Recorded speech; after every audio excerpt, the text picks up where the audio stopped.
একটি প্রতারক চক্র বিতর্ক সৃষ্টির লক্ষ্যে ফ্যামিলি কার্ড ও কৃষক কার্ড দেওয়ার নামে কিছু কিছু জায়গায় টাকা চাচ্ছে।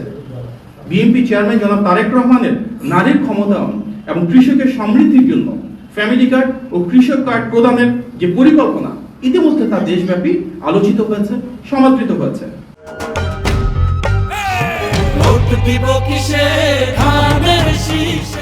বিএনপি দেশের নাগরিকদের সঙ্গে সরাসরি যোগাযোগ জোরদার এবং নির্বাচন সংক্রান্ত আইন, বিধিমালা ও নির্দেশিকা সম্পর্কে তথ্য দেওয়ার পাশাপাশি ভোটারদের অভিযোগ, পর্যবেক্ষণ ও গঠনমূলক মতামত গ্রহণের উদ্দেশ্যে বিএনপির পক্ষ থেকে ইলেকশন হটলাইন 16543 এবং নতুন একটা হোয়াটসঅ্যাপ হটলাইন যেটি নাম্বার 01806-977-577।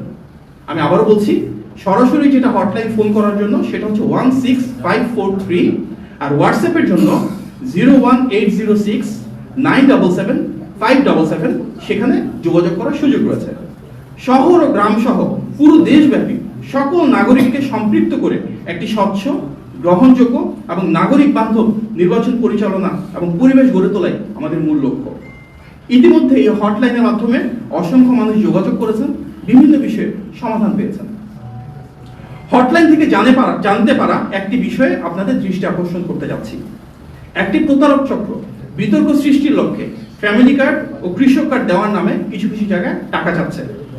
বিএনপি চেয়ারম্যান জনাব তারেক রহমানের নারীর ক্ষমতায়ন এবং কৃষকের সমৃদ্ধির জন্য ফ্যামিলি কার্ড ও কৃষক কার্ড প্রদানের যে পরিকল্পনা ইতিমধ্যে তা দেশব্যাপী আলোচিত হয়েছে, সমাদৃত হয়েছে।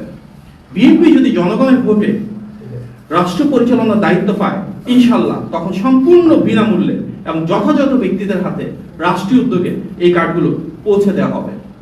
যদি কেউ এই বিষয়ে কোনো অসাধু উদ্দেশ্য হাসিলের চেষ্টা করে, সেক্ষেত্রে আপনারা আমাদেরকে অবহিত করবেন এবং অবশ্যই আইন শৃঙ্খলা বাহিনীর শরণাপন্ন হবেন। আজকের এই সংবাদ সম্মেলনে উপস্থিত হওয়ার জন্য, ধৈর্য সহকারে আমাদের কথা শোনার জন্য ধন্যবাদ।